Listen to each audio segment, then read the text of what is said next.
Okay, so hello everyone. आज आपकी maths की क्लास नहीं है, आज आपकी 5 to 6 फिजिक्स की क्लास है। वो शिफ्ट हो गई है और अब से आपकी मैथ्स की क्लास सिर्फ वीक डेज पर ही हुआ करेगी। तो हम जो है कंटिन्यू करते हैं। तो ये जो टाइम टेबल है ये साइट पर भी अपलोड हो जाएगा। ओके, सो लास्ट क्लास में हमने वर्क के बारे में पढ़ा था और वर्क एनर्जी थ्योरम भी देखी थी हमने कि जब उस पर कांस्टेंट फोर्स हम अप्लाई कर रहे थे किसी ऑब्जेक्ट पर, तो वर्क और काइनेटिक एनर्जी में क्या क्या डिफरेंसेस थे, ये हमने देखे थे। आज की क्लास में हम काइनेटिक एनर्जी के बारे में थोड़ा और स्टडी करेंगे कि काइनेटिक एनर्जी का फॉर्मूला क्या होता है और ये किस तरीके से किसी ऑब्जेक्ट में जनरेट होती है। सो यहाँ पर डेफिनेशन लिखी हुई है कि kinetic energy of an object is a measure of the work an object can do by the virtue of its motion. तो इस चीज़ का क्या मतलब है, यानी कि अगर मेरा कोई भी अगर ये कोई सरफेस है, ये कोई ऑब्जेक्ट है, अगर ये किसी वजह से मूव कर रहा है किसी वेलोसिटी v से, तो इसकी वेलोसिटी ये जो मूवमेंट हो रहा है, ये जो मोशन में है, ये जो ऑब्जेक्ट कुछ टाइम बाद ये यहाँ पे होगा, तो इस मूवमेंट के कारण जो वर्क जनरेट हो रहा है, जो ये ऑब्जेक्ट अपने मोशन के कारण जो वर्क जनरेट कर सकता है, उसको हम बोलते हैं उसकी काइनेटिक एनर्जी। और वो हमने लास्ट क्लास में देखा ही था कि चेंज इन काइनेटिक एनर्जी को हम वर्क के इक्वल बोल रहे थे। सो काइनेटिक एनर्जी का जनरली फॉर्मूला होता है हाफ एम वी स्क्वायर। यहाँ से हम इसकी डायमेंशंस भी निकाल सकते हैं आसानी से, वो आप लोग भी निकाल सकते हैं और ये हम आराम से इसे होमवर्क में दे सकते हैं आपको, क्योंकि एम जो होता है मास, एम लिख देंगे, वेलोसिटी मीटर पर सेकंड होती है, एल टी माइनस वन। तो आप खुद निकाल लीजिएगा इसकी डायमेंशंस जो भी हैं। यूनिट इसकी जूल्स में ही होती है, वही सेम वर्क डन की जो यूनिट्स होंगी एसआई यूनिट्स, वही काइनेटिक एनर्जी की यूनिट्स होती हैं। सो जब भी कोई ऑब्जेक्ट मूवमेंट कर रहा होता है, उसके मोशन के कारण जो वर्क जनरेट होता है उसको हम काइनेटिक एनर्जी बोलते हैं। और जैसा कि हमने एक चीज़ पढ़ी भी होगी, कंजर्वेशन ऑफ एनर्जी, कि energy is neither created nor destroyed, it only changes from one form to another. यानी कि एनर्जी ना ही उत्पन्न होती है ना ही ध्वस्त होती है, वो बस एक फॉर्म से दूसरी फॉर्म में चेंज होती रहती है, कन्वर्ट होती रहती है। तो अभी ये जो हमारे पास काइनेटिक एनर्जी है, इसके बाद अगर ये ट्रांसफर होगी तो ये पोटेंशियल एनर्जी में कन्वर्ट हो जाएगी, वो भी हम देखेंगे पोटेंशियल एनर्जी क्या होती है। अगर वो पोटेंशियल एनर्जी में कन्वर्ट हुई है, हो सकता है वो हीट एनर्जी में कन्वर्ट हो जाए। हीट एनर्जी आपको बताइए कि जब भी कोई चीज़ पे फ्रिक्शन जनरेट होता है, आप अपने हाथों को रब करते हो, तो फ्रिक्शन के कारण कुछ एनर्जी आपको गर्माहट महसूस होती है। तो वो जनरली हीट के कारण ही आपको गर्माहट महसूस हो रही है, उसे हम बोल रहे हैं हीट एनर्जी। तो जब भी एनर्जी को हम यूज़ करते हैं तो वो कन्वर्ट होती है बस दूसरी फॉर्म में। मैकेनिकल एनर्जी की फॉर्म में कन्वर्ट हो सकती है, इलेक्ट्रिकल एनर्जी की फॉर्म में कन्वर्ट हो सकती है। सो एनर्जी किसी फॉर्म में कन्वर्ट हो सकती है, वो भी हम आगे देख लेंगे। तो अभी ये काइनेटिक एनर्जी हमने पढ़ी, इसके ऊपर अब ये कि हम क्वेश्चन देख लेते हैं, उससे और क्लियर हो जाएंगी चीज़ें। सो क्वेश्चन इज कि in a ballistic demonstration a police officer fires a bullet of mass 50 gram. Bullet है, कोई ऑफिसर बुलेट को फायर करता है, उसका हमें मास दे रखा है 50 ग्राम है। यानी कि ये हो जाएगा हमारे पास 50/1000 kg। यूनिट्स का हमें ध्यान रखना है। उसके बाद वो 200 मीटर पर सेकंड की स्पीड से वो मूव कर रही है बुलेट। तो बुलेट की यहाँ पे वेलोसिटी गिवन है हमें 200 मीटर पर सेकंड, और वो जाकर टकराती है किसी सॉफ्ट प्लाईवुड पे, थिकनेस दे रखी है हमें उसकी 2 centimetre. Bullet emerges with only 10% of its initial kinetic energy. यानी कि अगर शुरुआत में उसकी काइनेटिक एनर्जी के ई थी, तो जब वो इमर्ज करती है यानी उस बोर्ड में जाके इंसर्ट हो जाती है, उस समय जो उसकी काइनेटिक एनर्जी होती है वो होती है 10%। यानी 10% होगी ऑफ इनिशियल काइनेटिक एनर्जी, जो यहाँ पे के ई इनिशियल अगर मैं लिख देता हूँ इस तरीके से। तो अब हमें बोलना है what is the emergent speed of the bullet, यानी कि बुलेट जब इस पे हिट करेगी तब उसकी स्पीड क्या होगी, वो हमें कैलकुलेट करना है। इनिशियली अगर मैं इसकी स्पीड कैलकुलेट करूं तो वो हो जाएगा हाफ एम वी स्क्वायर। ठीक है, यानी कि अगर मैं इसे कैलकुलेट करता हूं तो यहाँ पे ये मेरे पास आ जाएगा हाफ, मास दे रखा है 50/1000। इस तरीके से हम ये कैलकुलेट कर लेंगे। तो यहाँ से ये मेरा आएगा 1000 जूल्स। इस तरीके से ये मेरी इनिशियल काइनेटिक एनर्जी आ गई, जिसे मैं काइनेटिक एनर्जी इनिशियल भी बोल सकता हूँ, जो ये है। अब जब ये अंत में पहुंच रही है, यहाँ पे इस बोर्ड से टकरा रही है ये बुलेट यहाँ से चलने के बाद, तो इस पॉइंट पर इसकी काइनेटिक एनर्जी हो जाती है 10%। यानी कि इनिशियली 1000 थी, जो फाइनल हो जाएगी वो हो जाएगी काइनेटिक एनर्जी, जो फाइनल है वो है हमारी 10% ऑफ इनिशियल काइनेटिक एनर्जी। ये हमें क्वेश्चन में गिवन है, यानी कि अगर मैं इसे देखूं तो 10/100 इंटू 1000, तो ये हमारे पास आ जाएगा 100 जूल। सो 100 जूल हमारी काइनेटिक एनर्जी फाइनल आ गई। हमसे पूछा है कि फाइनल स्पीड क्या होगी, इमरजेंट स्पीड। तो हम देखें तो फॉर्मूला अप्लाई करते हैं, half M v f, final ले लेते हैं वी एफ को, स्क्वायर इज इक्वल टू 100, और यहाँ से हम वी एफ इजीली कैलकुलेट कर पाएंगे। वी एफ हो जाएगा हमारे पास root of twice into 100 divided by mass. Mass हमारे पास 0.05 kg है। अगर हम इसे सॉल्व करेंगे तो हमारे पास आंसर आ जाएगा 63.2 मीटर पर सेकेंड। तो इस तरीके से हम इसकी फाइनल वेलोसिटी निकाल सकते हैं अगर हमें इनिशियल वेलोसिटी इसकी गिवन है। तो काइनेटिक एनर्जी का यूज इस तरीके से हम करते हैं। शुरुआत से अगर हम देखें तो हमें मास गिवन था, वेलोसिटी गिवन थी, हमने इनिशियल काइनेटिक एनर्जी निकाल ली हाफ एम वी स्क्वायर वाले फॉर्मूले का यूज करके, वो आ गई हमारे पास 1000 जूल। हमें क्वेश्चन में गिवन है कि जो बुलेट की जो फाइनल काइनेटिक एनर्जी है वो बचती है बस 10% ऑफ इट्स इनिशियल। तो हमने क्या किया, इनिशियल का 10% निकाल लिया, वो आ गया हमारे पास 10% निकालेंगे 1000 का 100 जूल आ गया। फिर उससे हमने फिर फॉर्मूला अप्लाई किया half M v f square, और वहां से उसकी फाइनल वेलोसिटी निकाल ली जो हमारे पास आ गई 63.2 मीटर पर सेकेंड। यहाँ पे गिवन है, इस तरीके से हम निकाल सकते हैं। ओके,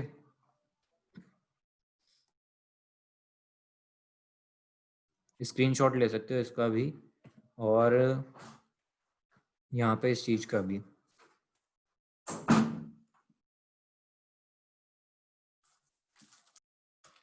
सो हम नेक्स्ट टॉपिक पर मूव करते हैं जो कि है work done by variable force. तो अभी हमने पिछली बार जब टॉपिक पढ़ा था उसमें हम सारी चीजें जितनी भी थी कांस्टेंट फोर्स को कंसीडर कर कर चल रहे थे, लेकिन फोर्स जो है हमेशा कांस्टेंट नहीं रहती, बहुत रेयर केसेस में हमारी फोर्स कांस्टेंट रहती है, वरना फोर्स जो है वेरी करती रहती है। तो यहाँ पे हम डिस्कस कर रहे हैं कि work done by variable force. तो अगर हमारे पास फोर्स जो है वो डिस्प्लेसमेंट के साथ लेट से वेरी कर रही है, पहले क्या थी कि फोर्स हमारे पास कांस्टेंट थी, लेकिन अब वो वेरी करा रहे हैं, कुछ उसका ग्राफ है, लेट से ये ग्राफ है हमारे पास फोर्स का जो वेरी कर रही है। तो फोर्स अगर कांस्टेंट होती तो उसका ग्राफ कुछ ऐसे आ जाता, मतलब सिंपल एक स्ट्रेट लाइन आ जाती, लेकिन ये वेरी कर रही है यहाँ पे। तो इस तरीके से ये जो ब्लू लाइन है इस तरीके से इसका ग्राफ आ गया। और हमने पढ़ा था वर्क डन क्या होता है, हमारा फोर्स इनटू डिस्प्लेसमेंट होता है। तो यानी कि ये जो ग्राफ है हमारा फोर्स और डिस्प्लेसमेंट के बीच, अगर हम इसका एरिया निकाल लेंगे तो हमारे पास क्या आ जाएगा, वर्क डन आ जाएगा। तो सिमिलरली जिस तरीके से हम इंटीग्रेशन में कर रहे थे कि हमने इसे स्मॉल रेक्टेंगुलर बॉक्सेस में कन्वर्ट किया था, उन सब का एरिया निकाल लिया था, और फिर हमने उसको वर्क डन के इक्वल बोल दिया था। तो अगर मैं लेट से इस वाली स्ट्रिप को कंसिडर करता हूँ, ये वाली स्ट्रिप जो है मेरे पास, इस वाली स्ट्रिप का लेट से ये जो लेंथ गिवन है मुझे वो डेल्टा एक्स है, यानी ये बहुत स्मॉल लेंथ है अगर मैं इसका एरिया निकाल रहा हूँ। और लेट से यहाँ पर जो फोर्स है इसके करस्पॉन्डिंग वो है एफ एक्स। तो इसका जो एरिया आएगा वो आ जाएगा मेरे पास एफ डॉट डेल्टा एक्स, और ये किसके इक्वल हो जाएगा, छोटे वर्क डन के इक्वल, यानी डी डब्ल्यू के इक्वल। तो मैं इसे लिख सकता हूँ डी ऑफ डब्ल्यू is equal to f dot delta x. और अगर मुझे इन सभी का निकालना है तो ऑब्वियसली मुझे इंटीग्रेशन करना पड़ेगा।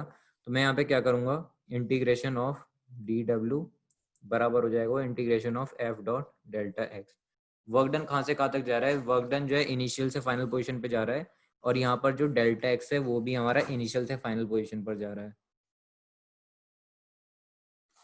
अगर यहाँ पे एक्स आई हो जाएगा ये इनिशियल पोजीशन के लिए एक्स आई, और ये एक्स एफ हो जाएगा फाइनल पोजीशन के लिए। तो मैं यहाँ से बस इंटीग्रेट कर दूंगा, और ये सिंपल वर्क डन यहाँ से हम कैलकुलेट कर सकते हैं। ओके, तो ये हमारे पास फॉर्मूला आ चुका है वेरिएबल फोर्स के केस में, कि अगर हमें वर्क डन निकालना है तो बेसिकली हम बस उसे इंटीग्रेट कर देंगे जो भी हमारे पास डिस्प्लेसमेंट गिवन है, फाइनल पोजीशन और इनिशियल पोजीशन, और उसके बीच में हम कैलकुलेट कर सकते हैं। इसके ऊपर एक क्वेश्चन देख लेते हैं। क्वेश्चन इज ये आपके सामने कि a woman pushes a trunk on a railway platform which is a rough surface. तो कोई रफ सरफेस है, उसके ऊपर कोई ट्रंक है, वो वुमेन कोई खींच रही है उसे फोर्स से। She apply the force of 100 Newton. शुरुआत में वो फोर्स लगाती है 100 न्यूटन 10 मीटर डिस्टेंस तक के लिए। फिर उसके बाद क्या करती है, वो थक जाती है, और धीरे धीरे उसकी जो फोर्स है वो घटने लगती है ओवर डिस्टेंस, मतलब डिस्टेंस के साथ साथ उसकी फोर्स जो है घटने लगती है। तो वो जाती है अपनी 50 न्यूटन। तो total distance through which the trunk has been moved is 20 metre. तो यानी कि जब अभी हम इसका एक ग्राफ भी प्लॉट कर लेते हैं, सिंपल हो जाएगा वो, कि लेट से यहाँ पे आ जाएगा 100 मीटर, यहाँ पे है यहाँ पे फोर्स ले लेते हैं हम 100 न्यूटन, यहाँ पे 50 न्यूटन, और इधर वाली साइड ले लेते हैं हम यहाँ पे डिस्प्लेसमेंट जो भी वो मूव कर रहे हैं। तो लेट से 10 मीटर तक तो उसकी जो फोर्स है वो कॉन्स्टेंटली अप्लाई होती रही, फिर उसके बाद वो थक गई और 20 मीटर तक धीरे धीरे फोर्स जो है डिक्रीज करने लगी और आ गई 50 न्यूटन तक, इस तरीके से। फिर वो बोलते हैं कि plot the force applied by the women and the frictional force which is 50 Newton, यानी वहाँ पे फ्रिक्शन फोर्स भी लग रही है 50 न्यूटन। तो अब अगर खुद सोचो कि जब फोर्स जो वो अप्लाई कर रही है वो 50 न्यूटन है, फ्रिक्शन फोर्स भी 50 न्यूटन है, तो जो टोटल फोर्स होगी वो तो जीरो हो गई जब वो 50 न्यूटन अप्लाई करेगी, और माइनस कर देंगे फ्रिक्शन फोर्स, क्योंकि फ्रिक्शन अपोज करती है, फ्रिक्शन भी 50 न्यूटन लगेगी, तो होगी जीरो, तो फोर्स अब लगेगी ही नहीं। तो यानी 20 मीटर बाद जो है वो ब्लॉक को मूव नहीं करा पाएगी। तो अब हमें बताना है वर्क डन, पता लगाना है टू फोर्सेस ओवर 20 मीटर, तो 20 मीटर के अंदर कितना वर्क डन हुआ हमें सिंपल अब वो कैलकुलेट करना है। तो हमारे पास ये दो डायग्राम आ चुके हैं, मतलब एक ही फिगर है, इसमें हमने शो कर दिया, हम इसका एरिया सिंपल फाइंड आउट कर लेंगे और हमारे पास टोटल वर्क डन आ जाएगा। इसका एरिया कैसे फाइंड आउट करेंगे? तो एरिया फाइंड आउट करने के लिए यहाँ पे अगर मैं इधर से इधर तक कैलकुलेट करूँ तो ये तो है 10 मीटर्स में, यहाँ से यहाँ तक है 100 न्यूटन, ऐसे ही यहाँ से लेके यहाँ तक है 50 न्यूटन।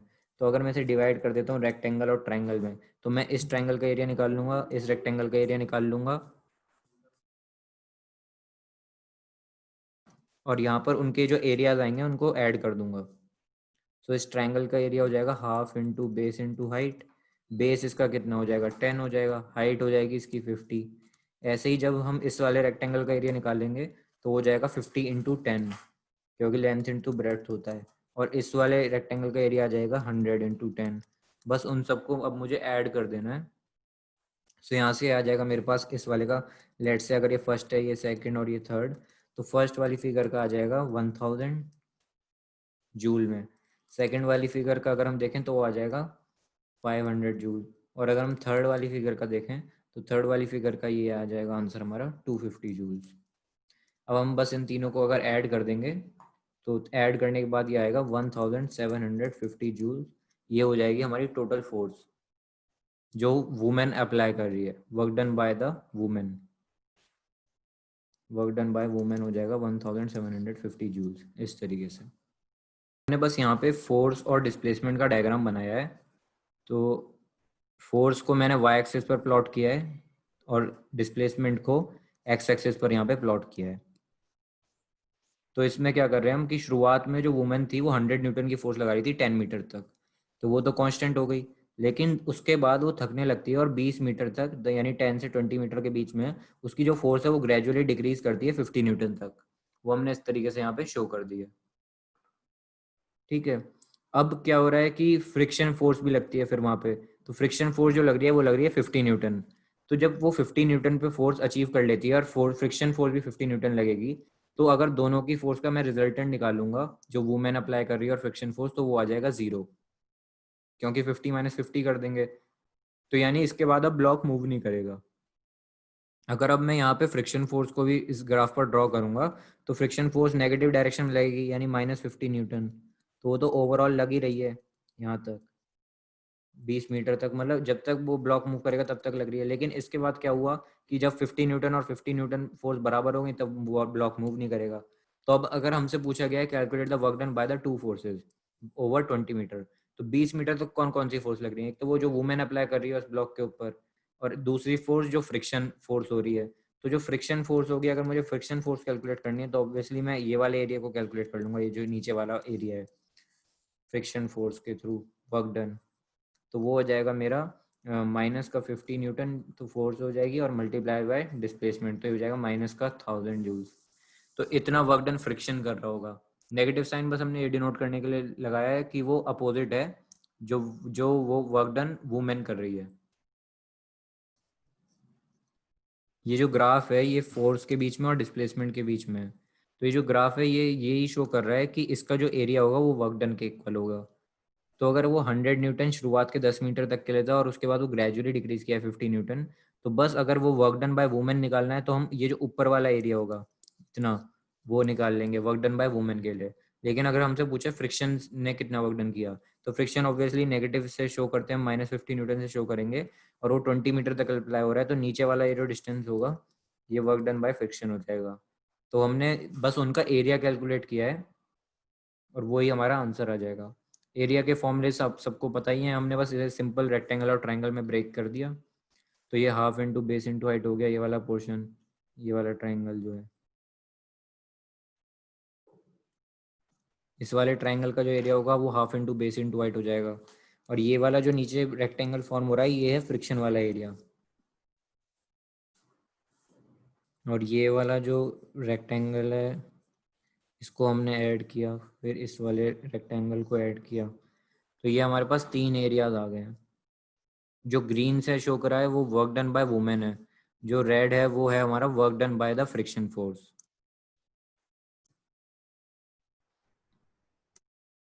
जागृति, ये जो सूडो फोर्स वाला कंसेप्ट है, नेक्स्ट टॉपिक है हमारा work energy theorem for a variable force. तो लास्ट में जब लास्ट क्लासेस में हमने जो वर्क एनर्जी थ्योरम पढ़ी थी उस केस में फोर्स जो है कांस्टेंट थी, तो वर्क एनर्जी थ्योरम भी हमारी आ रही थी, change work done is equal to जो भी एक्सटर्नल फोर्स पे अप्लाई हो रही है चेंज इन काइनेटिक एनर्जी की इक्वल हो रही थी। इस केस में देखते हैं कि हम क्या करेंगे। लेट्स से कि अगर हमारी काइनेटिक एनर्जी टाइम के हिसाब से चेंज हो रही है, मतलब कुछ टाइम पहले अगर किसी ऑब्जेक्ट की वेलोसिटी 0 थी तो कुछ टाइम बाद लेट्स से v है, तो यानी काइनेटिक एनर्जी में चेंज आया, कुछ टाइम के हिसाब से कुछ चेंज आया होगा इसमें, वो सो हो जाएगा D K change in kinetic energy divided by with respect to time T. तो इसे मैं लिख सकता हूँ half M V square with respect, इसका differentiation with respect to time T, और ये हमारे इक्वल हो जाएगा किसके, हाफ एम वी स्क्वायर का 2v हो जाएगा, और अंदर v एक फंक्शन है तो ये बच जाएगा dv बाय dt इस तरीके से। ठीक है, अगर हम इसे सॉल्व करेंगे तो ये हमारे पास हो जाएगा मास इनटू वेलोसिटी और dv बाय dt, ये हमारा आ जाएगा change in kinetic with respect to time. और हमने ये पढ़ा है अभी कि ये m dv बाय dt मिलकर, dv बाय dt हमारी एक्सेलरेशन होती है, तो ये मिलकर हमारा फोर्स बनाते हैं। सेकंड लॉ ऑफ मोशन से हम, सेकंड लॉ न्यूटन के सेकंड लॉ से हमने पढ़ा है। तो यहाँ पे हो जाएगा फोर्स इनटू वेलोसिटी, यानी कि change in kinetic energy with respect to time हमारा एफ डॉट डी वी हो गया। अब v को हम लिख सकते हैं डिस्प्लेसमेंट का differentiation with respect to time, ये हमारा इक्वल है डी के बाई डी टी के। ठीक है, तो यानी अब मैं इसे क्या लिख सकता हूँ, d k is equal to f dot d x. तो यहाँ से मैं यहाँ पर इस पोजीशन पर पहुँच जाऊँगा। अब मैं क्या करता हूँ, सॉल्व करने के लिए इसे बोथ साइड इंटीग्रेट करता हूँ, तो ये हो जाएगा D k is equal to f dot d x. अब कोई लेट से इनिशियल पोजीशन से मुझे कुछ फाइनल पोजीशन तक इसे इंटीग्रेट करना है, ऐसे ही काइनेटिक एनर्जी इनिशियल से काइनेटिक एनर्जी फाइनल तक इंटीग्रेट करना है।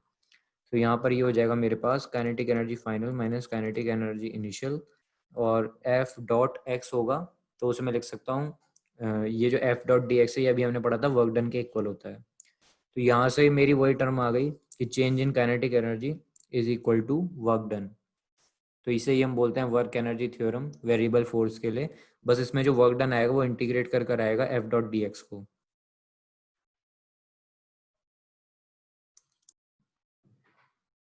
तो अभी हमने काइनेटिक एनर्जी के बारे में देखा, थोड़ा बहुत अब हम पोटेंशियल एनर्जी क्या होती है इसके बारे में देख लेते हैं। तो यहाँ पर इसकी डेफिनेशन लिखी हुई है पोटेंशियल एनर्जी की, the word potential suggest possibility और कैपेसिटी फॉर एक्शन। तो अब इसका मतलब क्या होता है,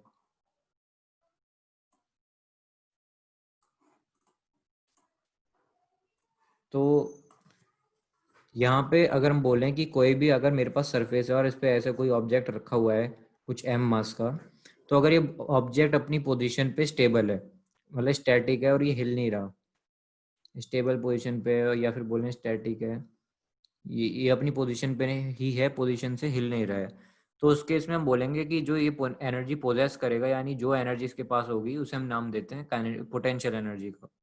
जिस तरीके से अगर कोई भी ऑब्जेक्ट मूव कर रहा था तो उसके पास कुछ वेलोसिटी थी, उस केस में हमने उसे नाम दिया था काइनेटिक एनर्जी का।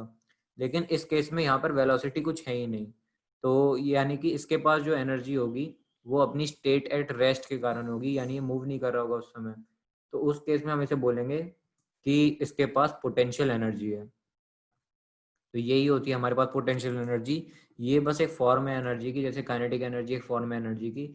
बस इस केस में जो ऑब्जेक्ट है वो रेस्ट पर रहता है, और इसका जो फॉर्मूला निकल कर आता है वो आता है हमारे पास mgh। अगर ये किसी हाइट पर रखा हुआ है तो ग्रेविटेशनल फोर्स के कारण जो भी इसके ऊपर पोटेंशियल एनर्जी एक्ट कर रही होगी वो जाएगी इसके पास mgh।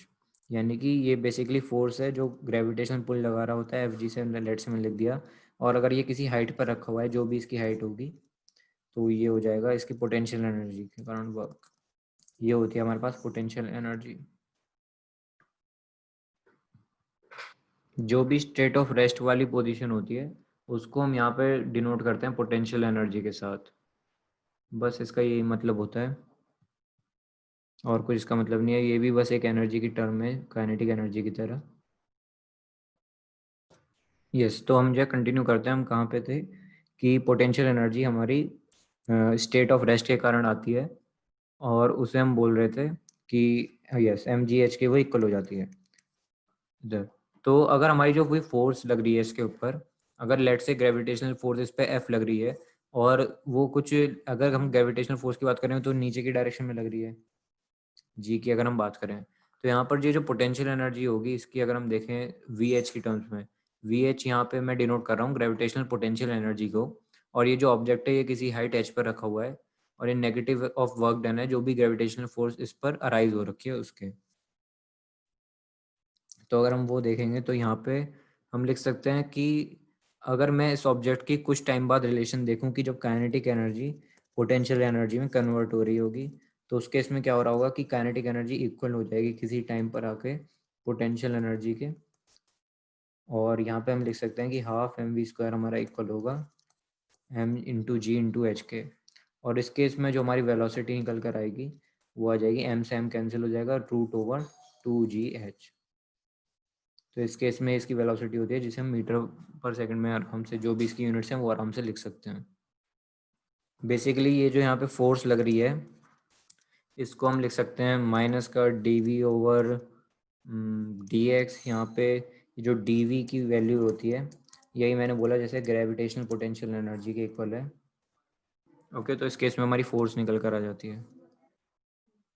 यहाँ पे हो जाएगा एफ एक्स डी एक्स। अगर मैं इसे इंटीग्रेट करूँगा तो यहाँ पे एक्स इनिशियल हो गया, एक्स फाइनल हो गया, और यहाँ पर हो गया माइनस ऑफ डी वी।